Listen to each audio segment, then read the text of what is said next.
Okay, please interrupt me anytime if not.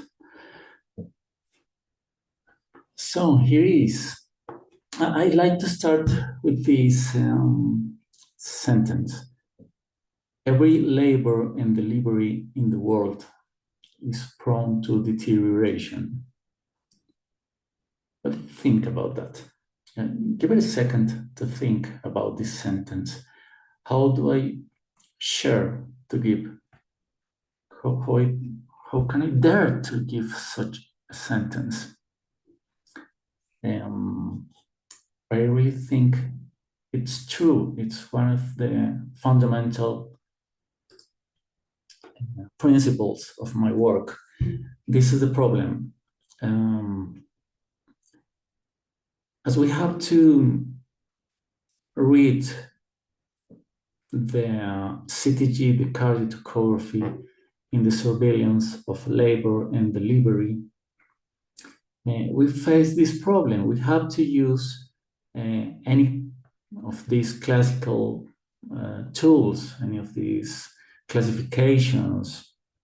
In Colombia, we use the ACOG, the American College Classification. In Europe, probably they use more likely the FIGO, the International Federation of Obstetrics and Gynecology classification, the NICE guidelines or the Chandra-Haran guidelines.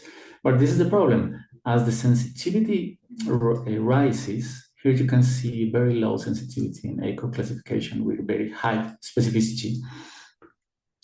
As the sensitivity rises, the specificity falls down. Here you can see how 15 goes to 24, but specificity falls to 88%. Chandra-Haran is a perfect example of this, 78% of sensitivity, but the sensitivity, but specificity falls to a concerning 47%. So this is the problem. This is why we are studying this issue. To understand this, we apply the logic of the minimum necessary. What is that? It says that for a CTG pattern to exist, there has to be essential required systems, mature and functioning. It will imply that the lack of this pattern will be a failure at the level of the essential required systems. I hope this makes sense for you. The objective of our research was to evaluate the responsiveness by scoring the loss of CTG patterns rather than through a systematic search for multiple pathological CTG morphologies. That is the classical approach we use for CTG reading. You can see how we are every second looking for these iterations, looking for a sinusoidal pattern, looking for absence of variability.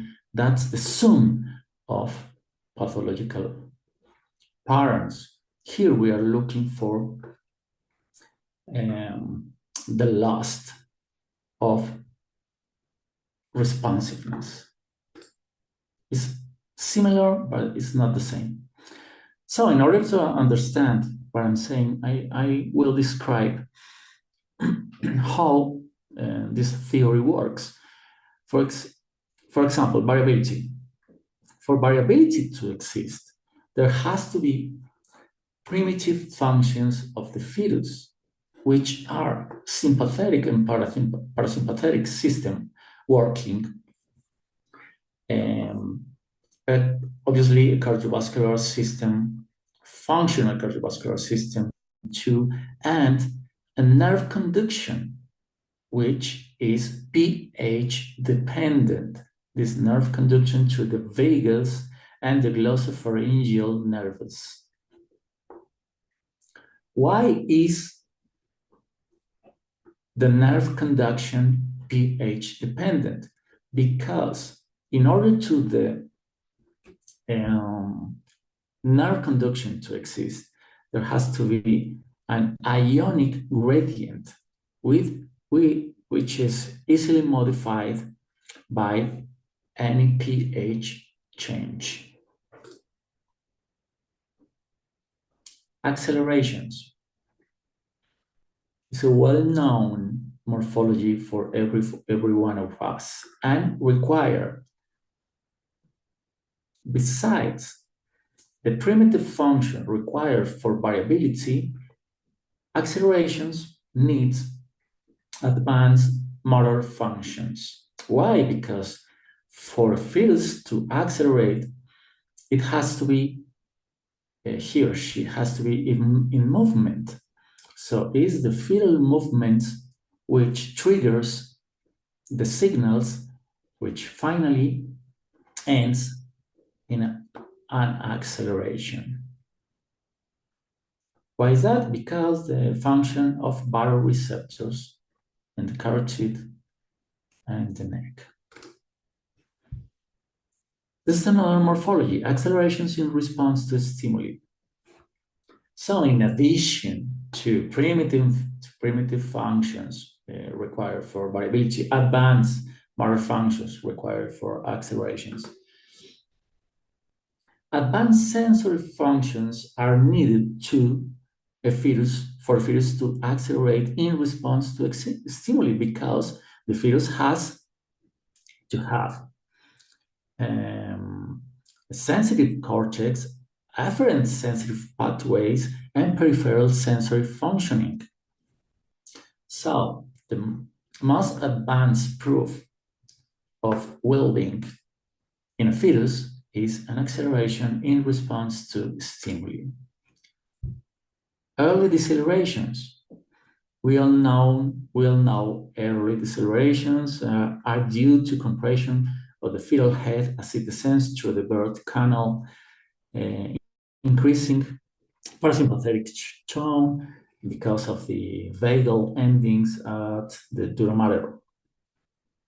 So there has to be a correlation between fetal head engagement and early decelerations.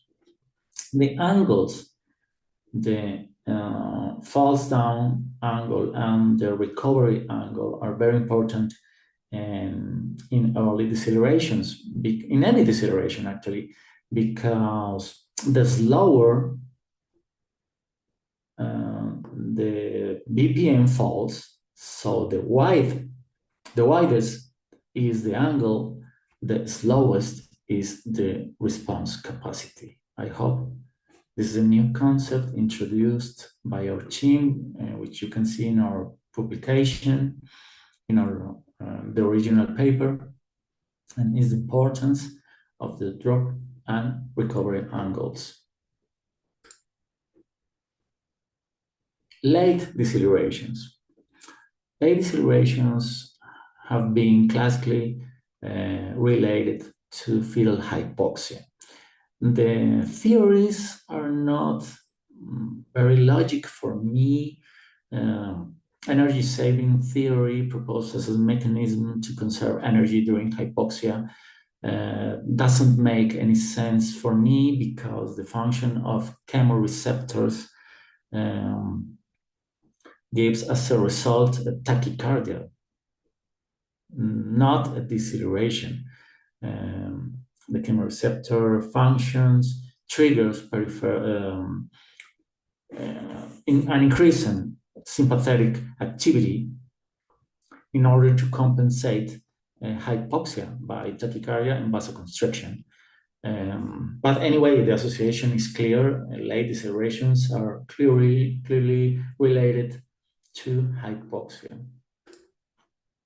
Variable decelerations. The term variable is a classical term that was described in the Shepp's study. I hope you remember the Shepp's study that they clamped the cord of fetuses of Shepp's and they showed variable decelerations. Why were these deceleration variable? Because they didn't follow any known pattern by the time. The known patterns by the time were late and early, and because they didn't follow these patterns, they called them variable. But this is true for me too. Everything in the world follow patterns, and I believe that variable decelerations follow a progression pattern rather than a repetition pattern. And I think this is an important issue in field surveillance, looking for progression patterns. We will see something in a few minutes. So this is what we did. We designed the fetal lack of responsiveness scale, two-phase retrospective study, phase one scale development and validation with 366 CTG records showing this showed good reliability with a Cronbach's alpha of 0.78. The phase two assessed diagnostic accuracy using cases with and without severe perinatal hypoxia. These are the results. Sensitivity and specificity were 62 and 75% respectively for the 2-point score. And the area under the curve, the AUC, was significant at over the threshold of 0.7 with a value of 0.73, suggesting a potential timely interventions to prevent severe perinatal hypoxia. This is the comparison of sensitivity and specificity between the classical scales and our scale here at the right of the slide. Here you can see how sensitivities are low and specificities are high.